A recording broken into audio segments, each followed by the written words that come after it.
And welcome inside the Prep Pod. Chad Bush with Matt Horvath. Episode number 5. We made it to 5. Yep. They say if you made it to 5, you can make it anywhere. Spotify and Apple, here we come. 2 spots we definitely are looking to get to quickly. Big episode ahead. Todd Covert, the head coach of Orchard Lake St. Mary's, is in the house.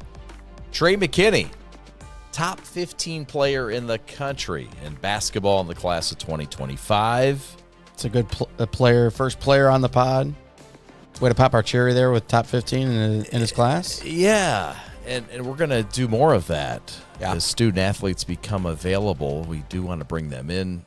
We start with Trey McKinney. He'll be coming up shortly. But, yeah, it's never too early to talk basketball. We did it with Steve Hall and Cass Tech. Players right now are returning from some of their summer circuits. Offers are being made. Transfers are happening. There's still enough movement in high school basketball to talk about. Yeah, enough going on to make you want to check Twitter every day and see what the latest is for sure. But, yeah, definitely, we've had all the state champions on so far, and I think a lot of people would expect Orchard Lake to be number 1 going into the season. It's a great guest. I'm excited to have him. A lot of folks want to see Cass Tech and St. Mary's play. We're offering that up.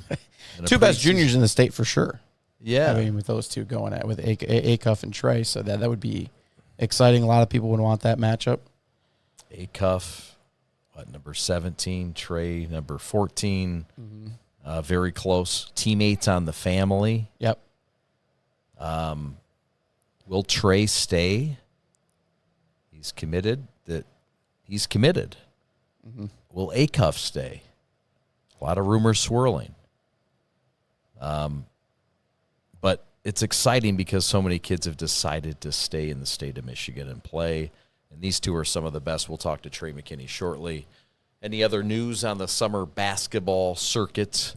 Now, I mean, in the news that came in today, Trey picks up another offer from Texas A&M, putting the count to somewhere in the 30 range for sure.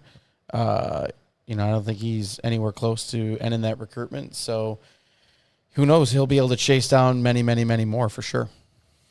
Trey coming in fresh off a flight from L.A. at the one of those camps. We'll talk to him. There's a lot of letters associated with those. Yeah, you got the NBPA, the EYBL, all these acronyms that I know basketball people like you are savvy enough to recognize instantaneously. But, man, these things are it sounds like scary. It sounds like Trey and Acuff had a great performance at the NBA camp. So that's exciting. Should lead to more offers. Obviously, we talked about it before with Coach Hall. Acuff has had a great summer picking up offers. That should continue with both of them. The 2 highest-rated players in the same state in the same time since the Weber era, right? The early 90s, folks think.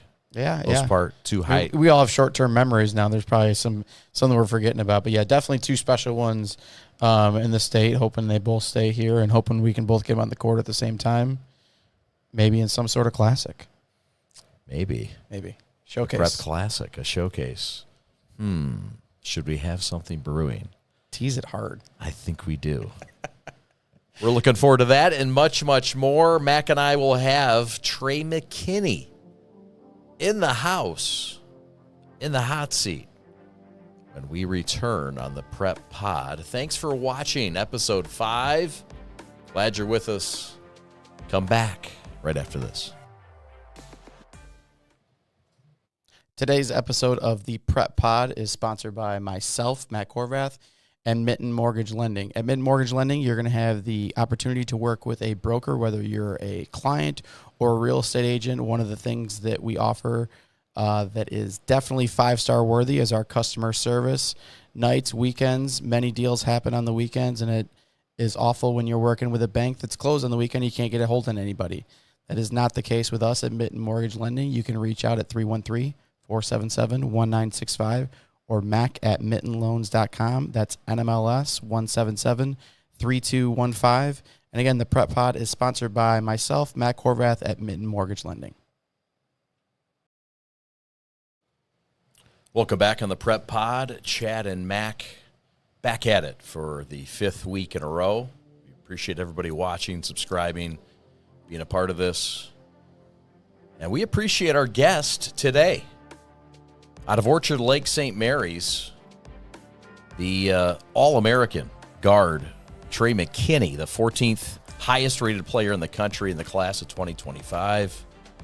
Trey, thanks for joining us. No problem. Thank you for having me. It's been quite a tour for you, but let's start before the tour. Let's start back last season, your sophomore year at Orchard Lake, coming off a fabulous freshman season and year. You were class president. Nobody talks about that. I mean, it's a lot of responsibility. Class president and carrying a basketball team. I mean, that's a lot of responsibility. But let's talk back to last season. Let's start there. And the rally that your team went on. This was a team that finished last in the Central Division. And they took themselves to the Breslin.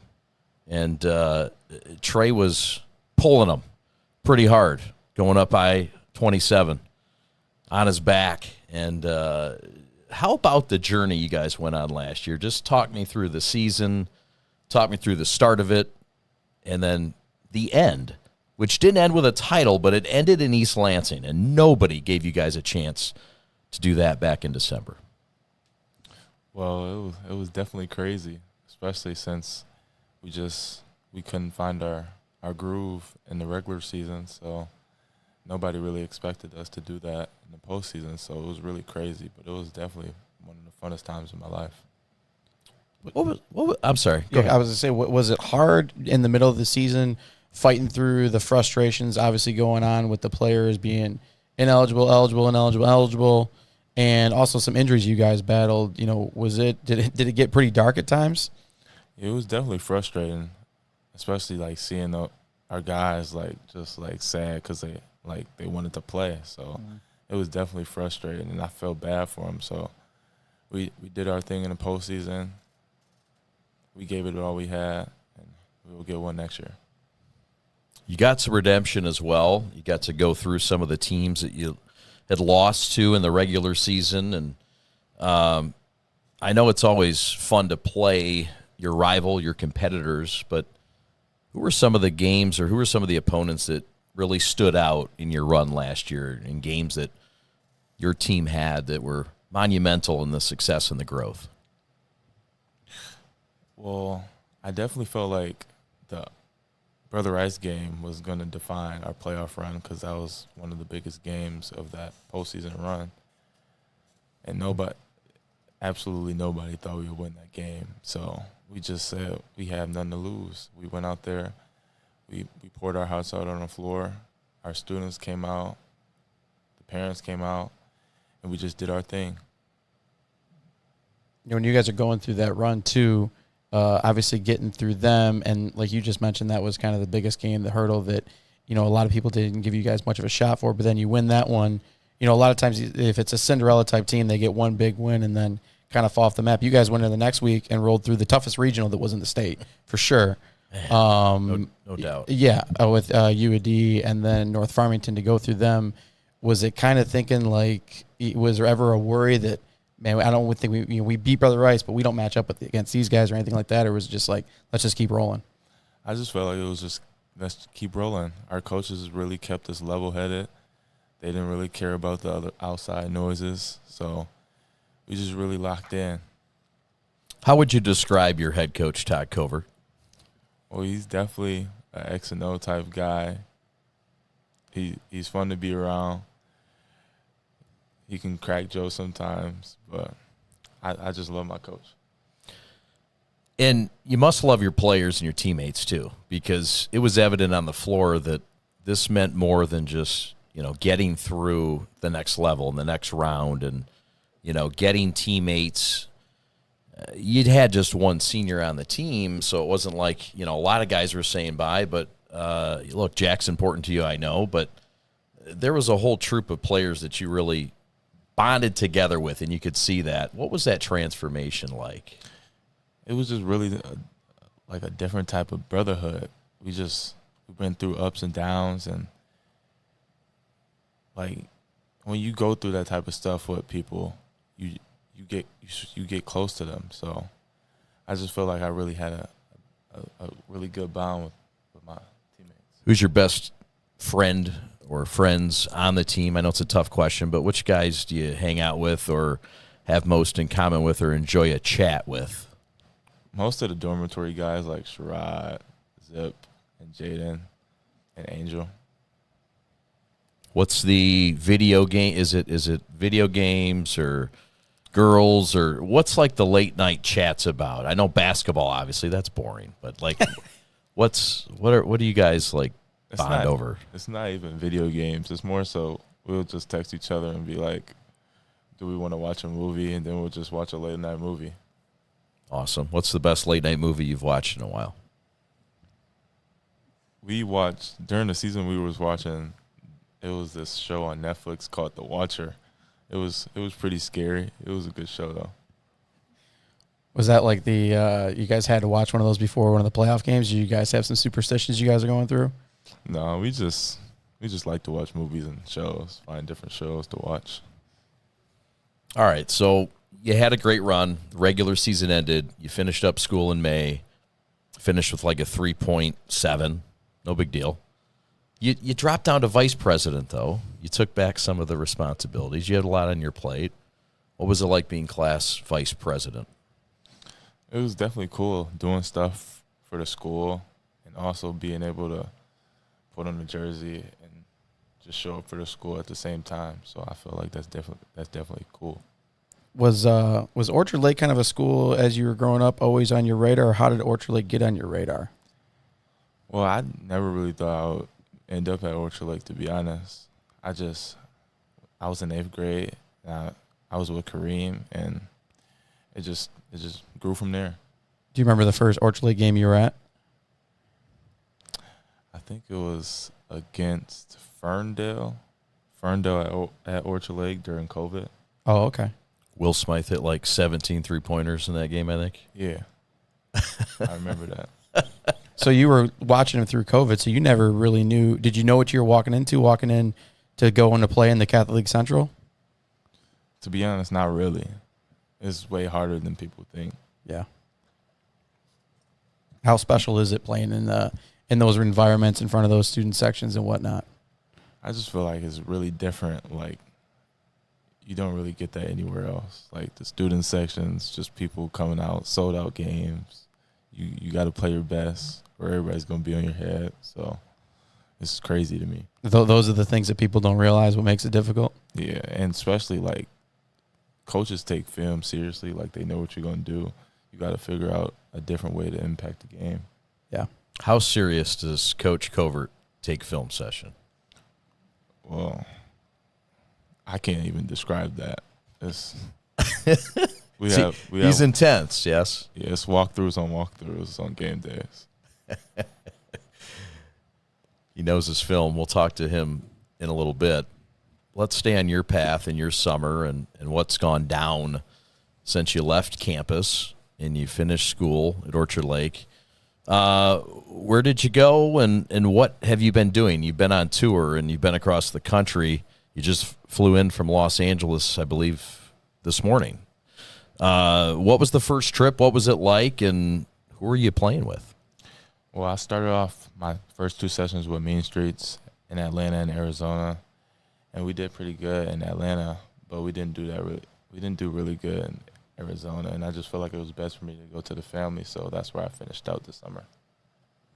What's kind of the biggest, you should be obviously a player of your caliber, have tons of skill sets, but, I think somebody that has that mentality that I'm sure you have is never satisfied with their skill level. What's the biggest skill that, everybody probably praises you on that you think, man, I'm not that good at this. I need to get improved. I need to get better that you're working on this year or in this summer? Just me and being more vocal, just helping my teammates out when they're down. I just feel like I just want to be a leader. I just feel like that's the next step in my game. And skill-wise, with besides the leadership, but whatever it might be, ball handling, shots from a certain spot of the court, anything like that you're working on this summer hard? Probably just get my body right athletically more people just don't think I'm athletic. I am, but I just don't really use it because I don't have to. I use more of my skill, but I feel like I've just been working on my athletic ability. More explosive this upseason? Yeah. Looking forward to seeing that. Yeah, your ranking has risen. I believe you were in the 20s last year or entering this tournament summer, whatever you call it, I'm sorry.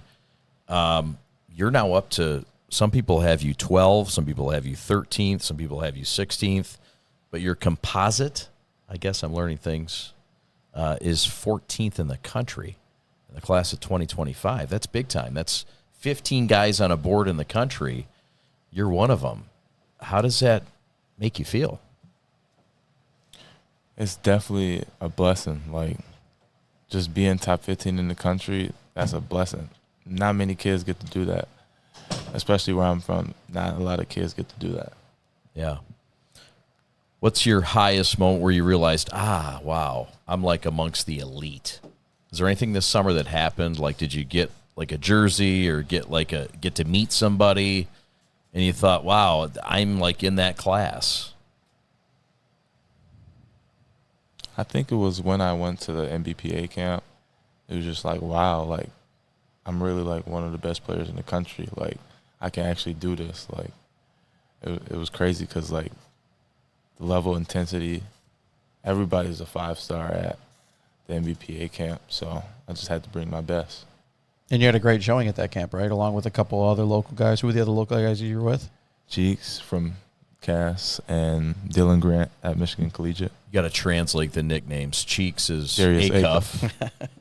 And the other guy was who? Who was the Dylan Grant at Michigan Collegiate. Dylan Grant, Michigan Collegiate. Yeah, fine player. So we had Ty Spencer on last week from Detroit King football coach, and we were asking him about the recruiting process, and he said a lot of players, they love it at first. It's fun. It's exciting. And then that goes away, and they get sick of it, and they want it to kind of end. Where are you at with the recruiting process? I still feel like it's fun. I don't really like pay attention. I don't know, but I just don't really feed off it like that. I don't let it affect me like that, so I don't really get sick of it like that. What gets you angry? What gets you? You seem like a very even keel guy. Like nothing's going to get you too wild. And this is off the court, but like this is on, off the court stuff. What gets you angry? What upsets you? What really gets you moving? To be honest, probably just on the court, just trash talking. I just feel like that really gets me angry. Are you a good trash talker? Sometimes I can be. Are you quick thinking, witty with trash talking? Probably, yeah, I think so. I always thought the best. I can't imagine. He's too nice. The best trash talkers, though, Chad, I always said were guys that were talking trash, and you have to be really close to the court to realize that they're talking trash. Those are the guys that I think are always the best at it. I think that might be this guy. I've noticed them a little bit. Oh, yeah? After some big shots, yeah. Well, you're a coach, so you notice those things. I just noticed the before and after. So with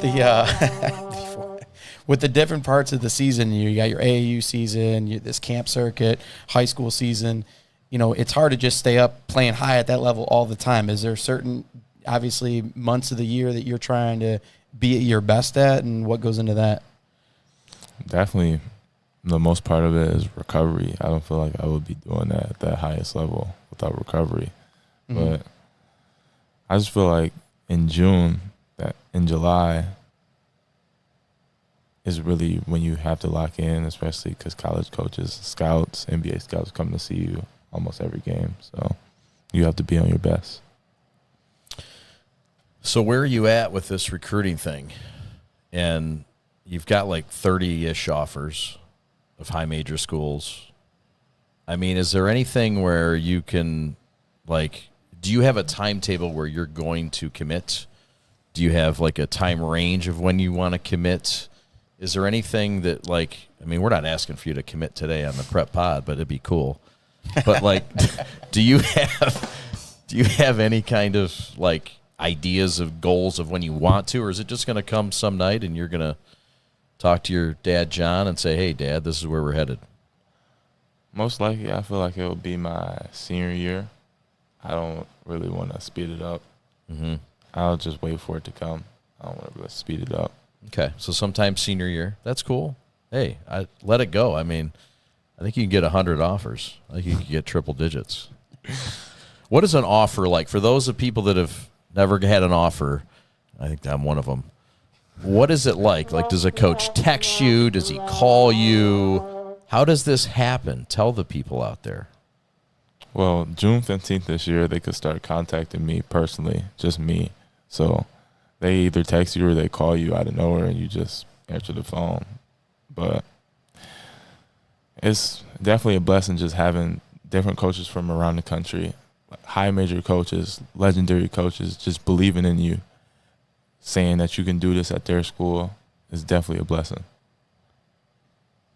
June 15th, the phone just blow up. It was ridiculous. Who was the first one? Coach Izzo. At 12:01? Was it at 12:01 or 12? 12. It wasn't 12:01, it was 12. 12.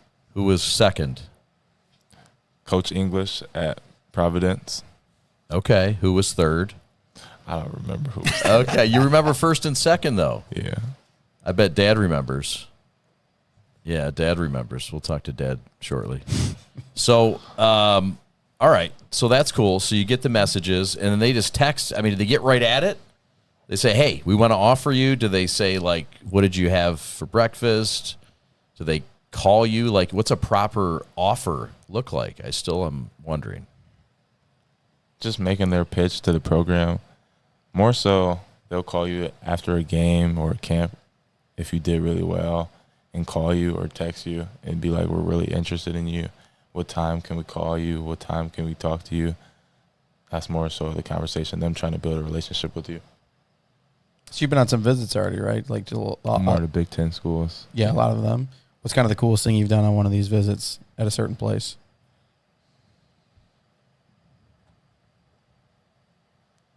I haven't really took any visits like that, but probably Indiana because they had like a little concert there. It was really fun. The atmosphere there is crazy, so it was definitely fun there. Yes, Bloomington is something. You got offered today, right? Somebody, Texas A&M? Yep. They offered you? Who was the coach? Coach Wolf and Coach Buzz. Yeah? All right, what'd they say? How'd they do it? Well, they saw me at the NBPA Top 100 camp, and I really haven't talked. I've just been texting back and forth with them, so I definitely want to get down there. I mean, it's Texas. It's good weather, so I definitely want to get down there and see. It's almost like the military down there, though. Like A&M, it's serious. It's like St. Mary's, former military school. Have you seen some of the snowstorms? It takes up discipline. Get away from it. I'd go down there to get away from some of this January weather we get, though. Yeah. Oh, yeah. No, I'm not. Listen, I'm not hating on A&M. I think it's beautiful. They've got a great offense down there. But anyway, I'm just saying it's a little extra. You got to do some things. I think you'd be up for it. But Tom Izzo texts you first. Does that mean anything to you? Like he got through first at 12. Do you still think about that? Or does that not matter? No, it definitely matters because just being a main priority, it definitely means a lot, especially with him. Like, he's won a national championship before. He's considered one of the best coaches of all time in college. So it's definitely a blessing just having that caliber of a coach believe in you. What about Juwan Howard? He was like Fab Five. He like reset college basketball and set style. Yeah, I talked to him the next day. Oh, okay. So with that, I mean, we talk about a lot about the recruiting and whatnot, and there's, the summer that you've had with some of the better players from around the area. And we hear a lot of guys, Chaz Lulis just left to go to a prep school, and a lot of guys are maybe chasing better offers or bigger offers. What's the appeal that people might not understand about going to that prep school route? Because I'm something that sure at least has crossed your mind or has been considered, at least, with somebody at your skill level. Well, for me personally, I don't feel like it's really a point to me to say I have everything I need right here. And I'm just helping the state, to be honest. So I just feel like I don't really have to leave. I have scouts looking at me, colleges. I have everything I need here. You live on a beautiful campus. St. Mary's is a good place to go. What are some of the reasons you're at St. Mary's, and what do you love most about it? Just how people treat you. It's really like they really treat you. They're nice. It's a brotherhood. Everybody's nice. I love the students. So you can't lose there. Do you ever go to the lake, just think or swim? I actually haven't, but I've been to the lake, though. I've walked there before. Coach Todd doesn't let him out enough for that. Oh, next thing you know, we'll be rowing. But no, I'm glad Trey said what he said. I mean, that's exactly kind of what we talked about a couple weeks ago. Is that I especially playing in the Catholic League in those environments, I think that gets you more prepared for college than any prep school would. So, yeah. We got a couple more questions before we let Trey go. I know you've got some, Mac. I'm going to let you have at it. Off the court hobbies, which I mean, we got movies down, but what else is top of your list here? Definitely fishing. I like fishing. Okay. But did you fish on the lake? I haven't yet. What? It's because of Coach Covert. Dude, you got a lake right there. There's some good fishing. There's 17 lakes within a half mile of you. Oh, my goodness. He hasn't even tapped into the fishing yet. It's Coach Covert's fault. Oh, don't blame everything on him. All right, keep going. I'm sorry. What's the best Coach Covert story we got that's PG for us? I just feel probably like we just make fun of him when he's like, don't be different. Don't be different? Yeah, he always says it like before a game. He says, don't be different. Like, be who you are? Yeah, don't be different. We just make fun of him. That's a lot of famous quotes that he says. What's the second just most one. famous?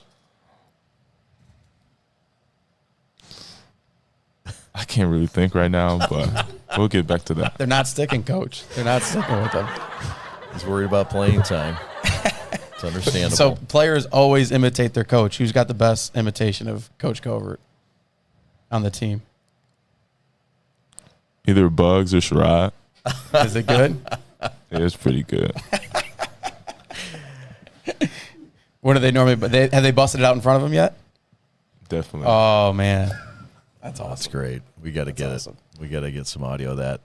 Hey, lastly, tell us some serious stuff. Tell us about your team this year, what you like. You got a lot of guys coming back.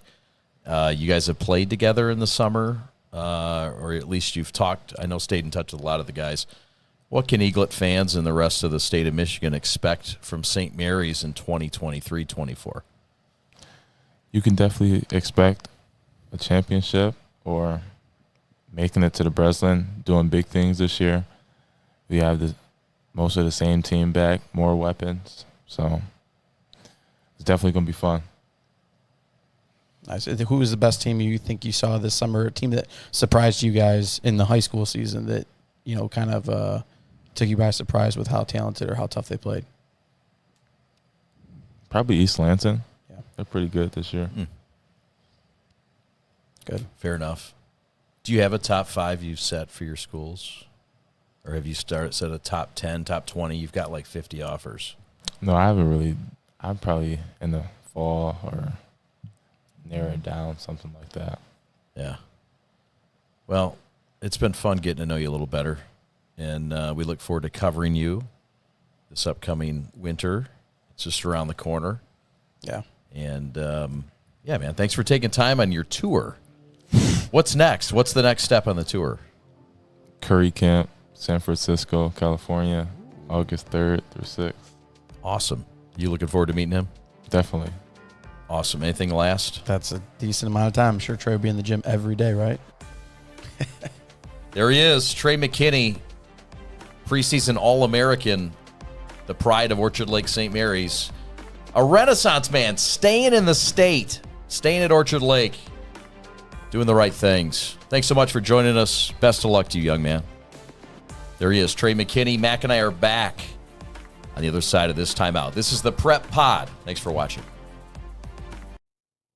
Today's episode of the Prep Pod is sponsored by myself, Matt Corvath, and Mitten Mortgage Lending. At Mitten Mortgage Lending, you're going to have the opportunity to work with a broker, whether you're a client or a real estate agent. One of the things that we offer that is definitely 5-star worthy is our customer service. nights, weekends. Many deals happen on the weekends, and it is awful when you're working with a bank that's closed on the weekend. You can't get a hold on anybody. That is not the case with us at Mitten Mortgage Lending. You can reach out at 313-477-1965 or mac@mittenloans.com. That's NMLS 177-3215. And again, the Prep Pod is sponsored by myself, Matt Corvath at Mitten Mortgage Lending.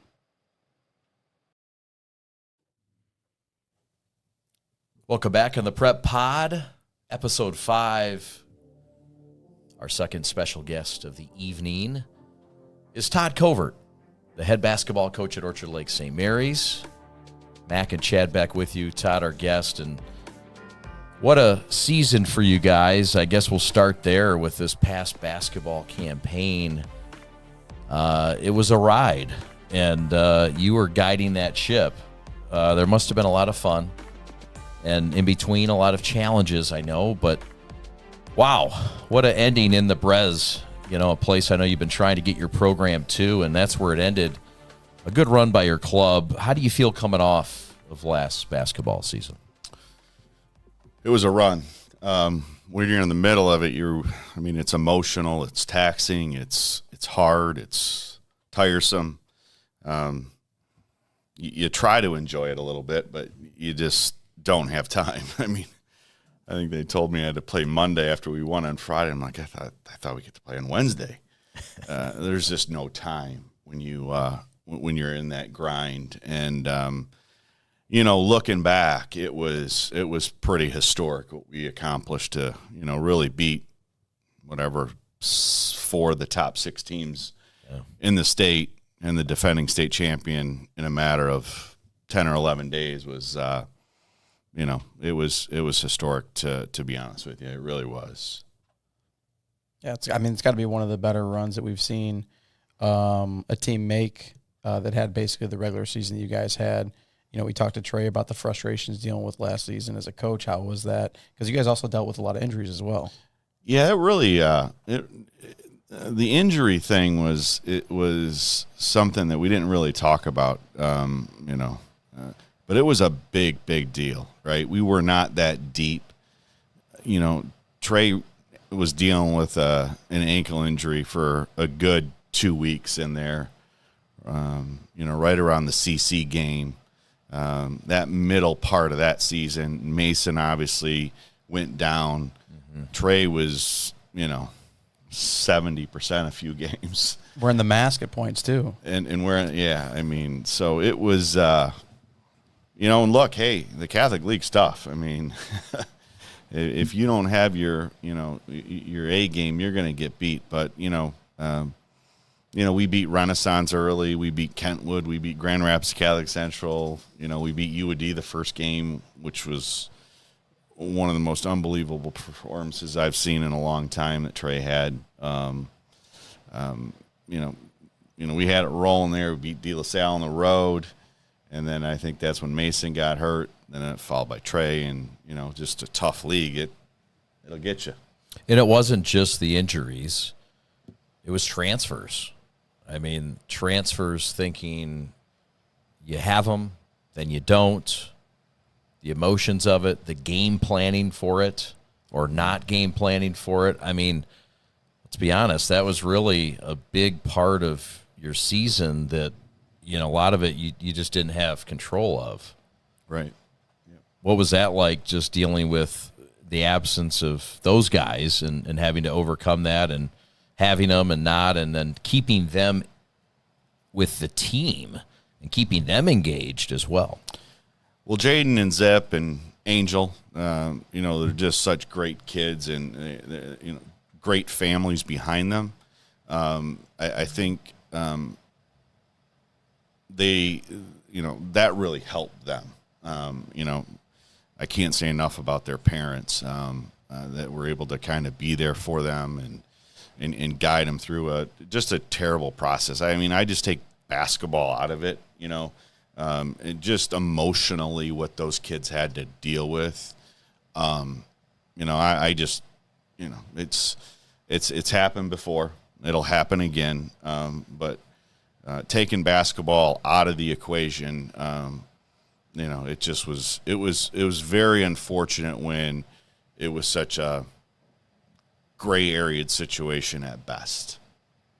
So you're, let's put you in the shoes. You're the MHSA commissioner of boys basketball. What should, in your opinion, the transfer policy be? It's a great question. I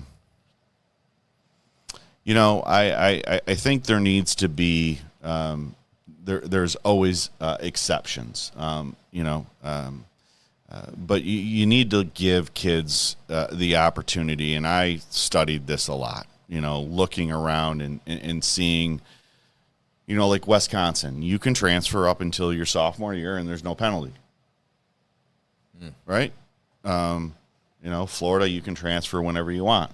I think there's a middle ground. Do I think it's fair that kids transfer in the middle of the season and they're on your team and then next week you're playing them on a different team? No.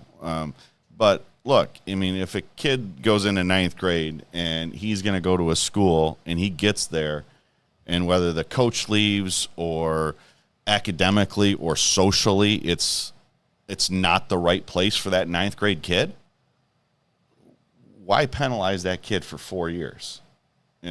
Maybe somebody told him something that wasn't true, and now that kid has got to stay there for 4 years. So, I think the answer is somewhere in the middle. I like what Wisconsin does, and if you're somewhere for 3 years and then you decide you want to go down the street 6 miles, I don't know if I agree with that either. So, yeah, it's good. And you've been fearless in your approach to that. You were fearless during the time the kids were held out, not playing COVID. And I can speak for a lot of coaches that we appreciate the voice that you've thrown out there, because I think a lot of coaches are in the same position and some might not have the ability to speak up the way that you do. So I'm glad that you do. And yeah, something's got to be done with the transfer thing, because it's just a mess and you never know what you're going to get. That's right. And, the consistency of it is horrible. It's awful. And, it's just, that is probably talking to the kids. That's the hardest thing to explain.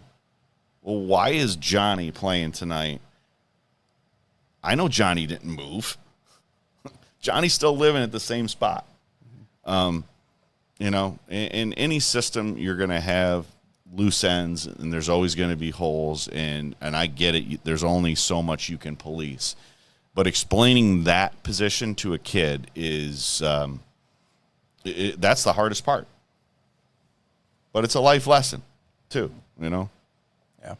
So what can we look forward to this season, the 2023-24 version Eaglets? It'll try to get back to the Breslin in Division I this season. Obviously, the transfers, I know 3 of them, but you only lost a big piece, but one guy. And Jackson was a big part of your club, but you bring back a lot. Like, most people know what you have coming back. Right. But a lot of folks don't know about Mr. Savory. They don't know about Zip Hines. They don't know about Angel. Tell us about those guys and anybody else that might have rose through the ranks or didn't get a lot of PT last year. Any good freshmen? Any transfers? No transfers. Done with that. No.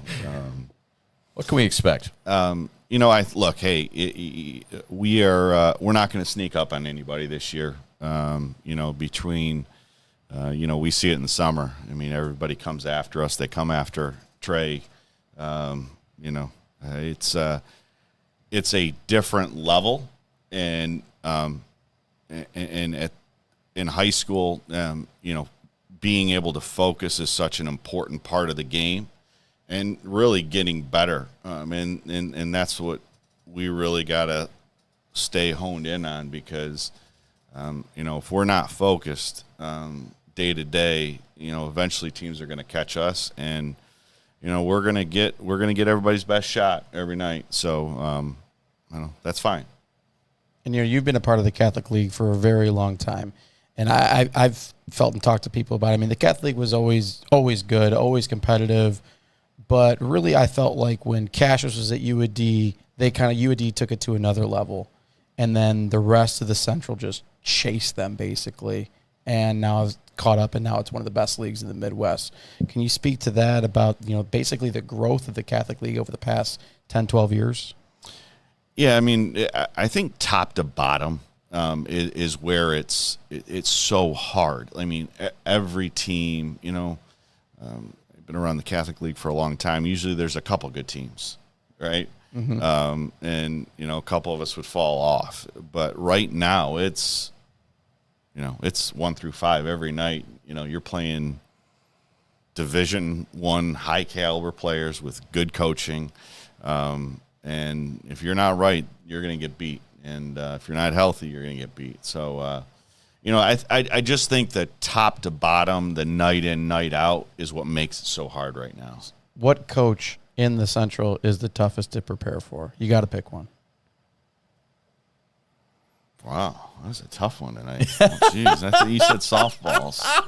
Well, I know that it's a hard softball. The question would have been the coach of Divine Child a couple years ago, but you can't say that anymore. So. You had some wicked out of bounds plays, man. I've copied a few of those. Wait a minute, what? No, I have, believe it or really? not. Oh my God, he had. Tell us about his bobs. They were good. What did he do? There's a lot of moving parts. Really?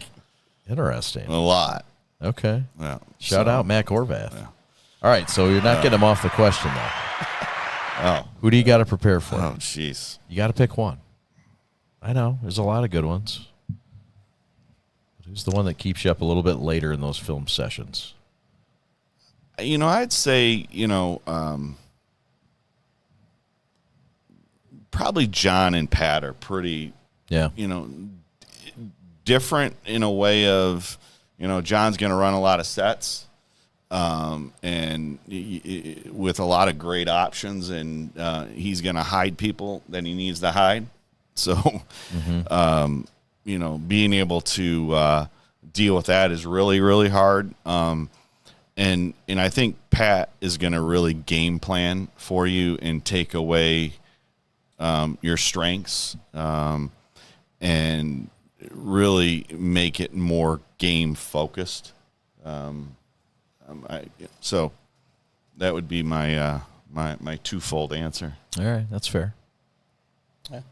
The Catholic's going through a change. A lot of people don't know about it. Some teams being added this year. Have you seen these guys? Familiar with them? And I mean, obviously, it's going to make a change in your scheduling too. There's more league games you got to prepare for. They're eating up a larger chunk of the schedule. So how is that going to look this season to you? Man, I really haven't thought about it too much other than the schedule and trying to fill in those extra non-league games. We have a lot fewer. Is there a league game in December? I was looking at the schedule. Yeah, no, I think like December 9th or something. Yeah. We play St. John Jesuit. And we start earlier this year. I think we start a week earlier. Oh, okay. How good are these basketball teams? We know the football teams we feel are but honestly, the basketball at the same level? Are they? Good. They're good, really good. Where would you compare them to in the Central? It was just, a few years ago, St. John's, when Cassius was at UAD, they'd go down and they had some battles. They had, they'd probably split over a period of 4 or 5 years. So okay, there's not going to be an off night. I can promise you that. Yeah. So, any concerns with travel down to Toledo and adding on that way? There is. We're the most northern school, so we've got probably the farthest drive.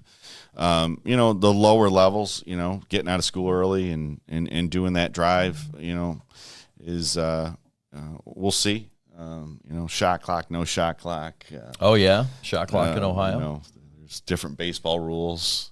4-3 baseball. Do they have shot clock in Ohio? I think so. Yeah. Oh wow, interesting. Thank God. 4-3 baseball and 3-2 baseball. So it's right. Who wins that? I think it was if you play down there, you play 4-3 baseball. You play up here, you're playing 3-2 baseball. So, speaking of which, this guy played baseball at St. Mary's. I used to catch for him. It was a hot fastball, upper 80s, I believe. Seriously, maybe a little bit of folklore there, Chad. He might tell you that. Maybe low 80s. Best golfer in St. Mary's history. Okay, golfed in college and played basketball as well. I mention this also because a lot of folks don't know that. Number one, Number two, they don't know that Mac had a hole-in-one last week. Steph Curry. Yeah, how about that celebration? Yeah. I think we need to get you two out on the course. I'm down. And there's some other good golfers in the Central Division. Yeah. Coaches. I know Rick Palmer's a good golfer. Palmer's a stick. Yeah. Would you go against Rick Palmer in a tournament? Absolutely. I think we got the prep invite. I'll work on setting that Prep up. Open. The prep open. Prep open. We might have something. Is anybody else a good golfer in the Central Division? I don't know. Okay. I don't know if John plays. I don't know if Pat plays. All right. Well, we got to get into that because I think we need to do something. That'd be fun for charity. But yeah, Mac is had his second hole-in-one last week. Wow. Short-lived, though. Yeah. Short-lived. Went 1 and 2 in the Invitational this weekend. So. Yeah. Have you ever had a hole-in-one? I have one. Really? It was not. It was at Bald Mountain, number 10, 11, 12, 13. The second kind of bounced off the side of the hill and went in. So That counts. it does, but it wasn't pretty. That's like saying I made the game winner and it hit off the rim, so we're going to wave it off. That's outstanding. Bald Mountain. I've played I that. know. Legendary. Oh, it is. It is. It is. So you said no golf, not much golf this summer because you've been busy doing what? Basketball and travel softball. 13U travel softball. And you got daughters now at Orchard Lake. How weird is it that we got not only girls at Orchard Lake now, but your daughters at Orchard Lake? Yeah, I have Two of them. Yeah, Almost. well, one. I have Addison's gonna go into her junior year, and then Olivia is an 8th grader, so she'll be there next year. That's awesome. Yeah. What's it like hearing experiences from a female perspective on your alma mater, which was all boys for 115 years? Now you're hearing feedback. You're like, wait a minute, that's not the St. Mary's I went to. Yeah. No, it's been an unbelievable thing for us. It's changed the fabric of our school. It's helped our boys' enrollment. I mean, it is, we were 105 kids in our freshman class about 4 years ago, and now we got a waiting list of 40 or 50 kids. Wow. Girls, we have, we take about 100 a year, and we have another 60 or 70 on a waiting list. Wow. So it's been a. Is that going to push you guys to Division II Class B area anytime soon, or is that not going to play a factor for you guys? So last year we were actually Division II. We were B, and we opted up for basketball, which we have for a number of years. There's been a few years in there that we haven't had to. But I think, we're going to stay right around 950 kids. I don't think we'll go much bigger than that. So we'll probably be right around that Division II when it's a division sport, or Class B, so to speak, when it's not. Orchard Lake's a special place to you. Talk about why it's a special place and what it means to you. You've been there since 1988 as a freshman in high school. But what was it that brought you to St. Mary's originally, and what is it that keeps you there now? Well, I've been there a little bit longer than that. My cousins. That's right, the Strations. Strations went there. My bad, right. Around the Kolakowski era and the Hiram Harris era. And, I've just been there, pretty much as long as I can remember. It's just it's a family atmosphere. It's, we're not different. Right? We're not different. And we don't pretend to, be a hoity-toity school. I mean, I think, we got great academics, great people, great sports, and you can have all three. You don't, just because you have a great sports program doesn't mean you can't have great academics or great people, and vice versa. And I think that's, it's a humble place. And I think that's just, what I cherish the most. It's got tradition, but it's not unwilling to, look around the corner what's next. And, it's my grandmother worked there in the 1960s. Is that right? Yeah. Wow. Yeah. Wow. Okay. Monsignor Molesky. Yeah. No kidding. So, yeah. I did not realize that. Yep. Outstanding. So it goes real deep and It goes deep. far back. Yep. It means a lot to you. It does. Yeah. So going a little bit backwards to looking at some of the players on your roster, we got a couple basketball players dipping their toe into football coming up in the fall. Yeah. Ah, yes. Yep. As a basketball coach, how do you feel about that? I love it. Yeah, I always did too. I love it. I love it. You know, Jaden called me. He's like, Coach, what do you think about me playing football? I said, all right. I won't miss any basketball. Jaden, go play. You know, go play. He might have set up the record for stepping on the football field and getting a D1 offer. All right. I don't even know if he did. It was like a week or something like that. Yeah. If. Quick. You know, so, there's nobody better than Jermaine to be around. And he's going to, whatever he decides to do, basketball or football, it's going to help him.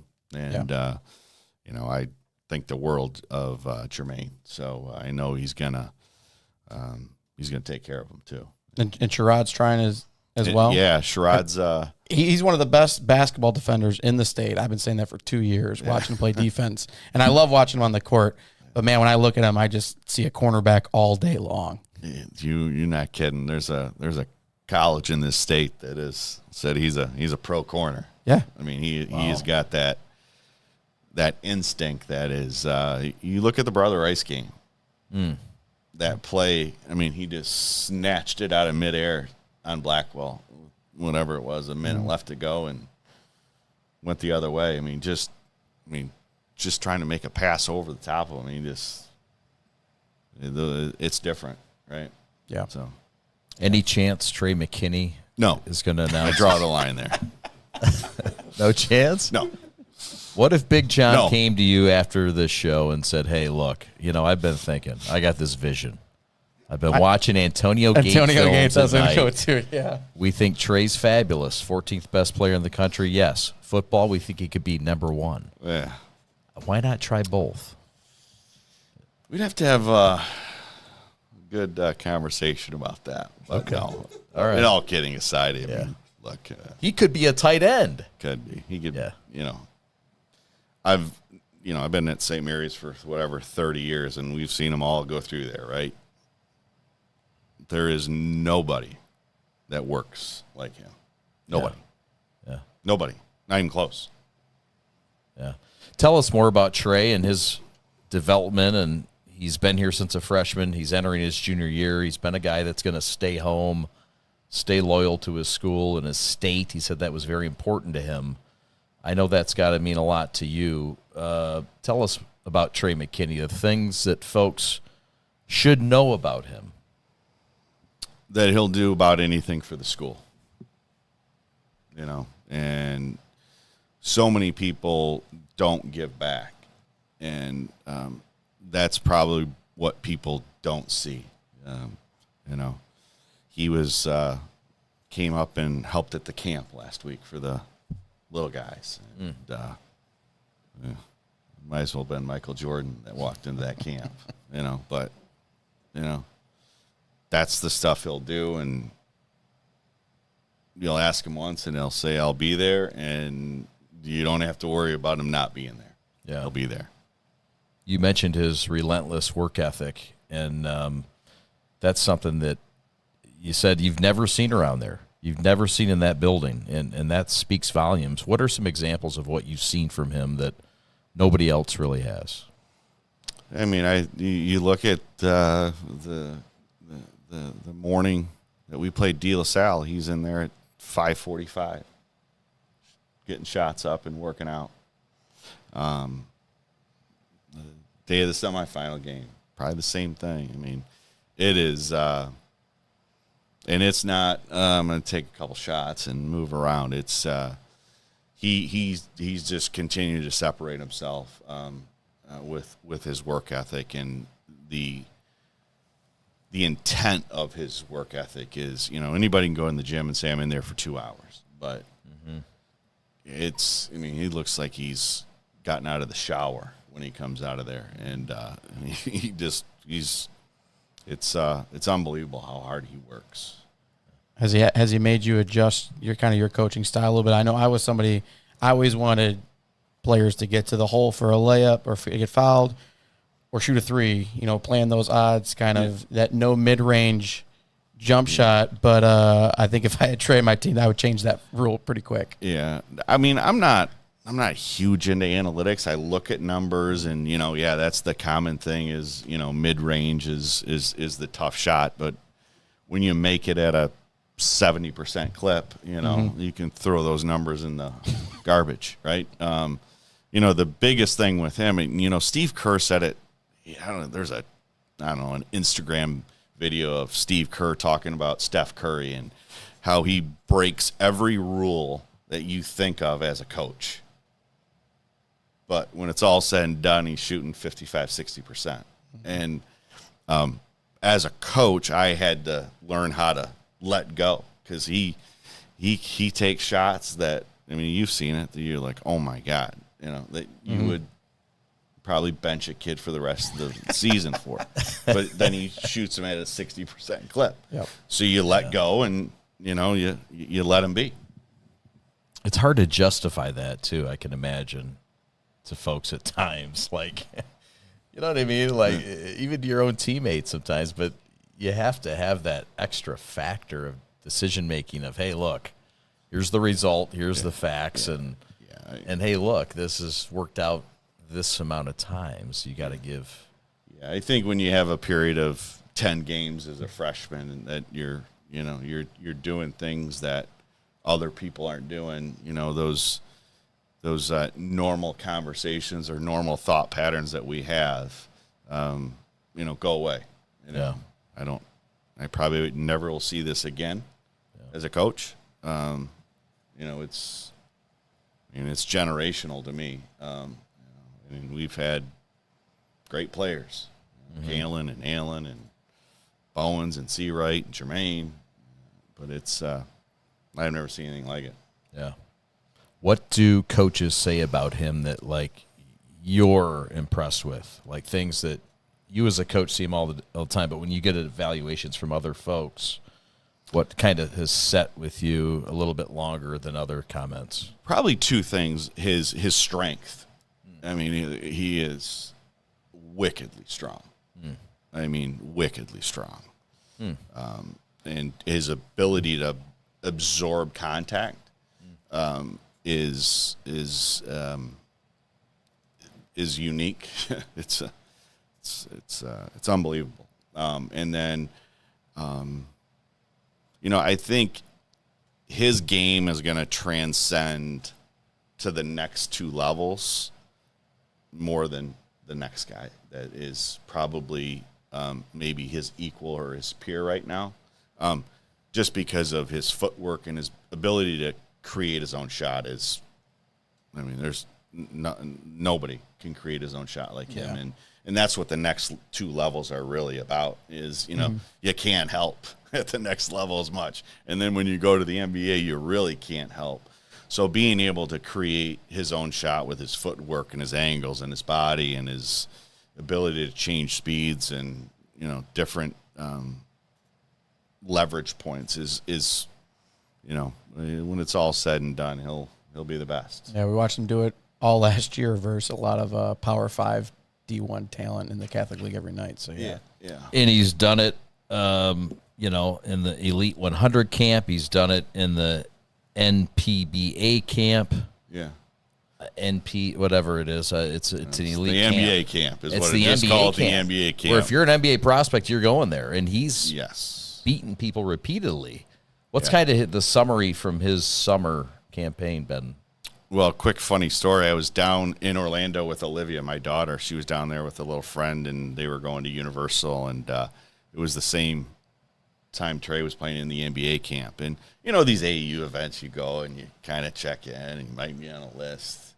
I'm like, all right, I'm going to go over there and watch a couple of games. No. I walk in, and there's Bill Self and Izzo and every Power 5 coach and all the NBA GMs. You're not getting in, right? You're not getting in. What did you try? You're a good salesman now. You didn't try? I tried. I did try. You're not getting in.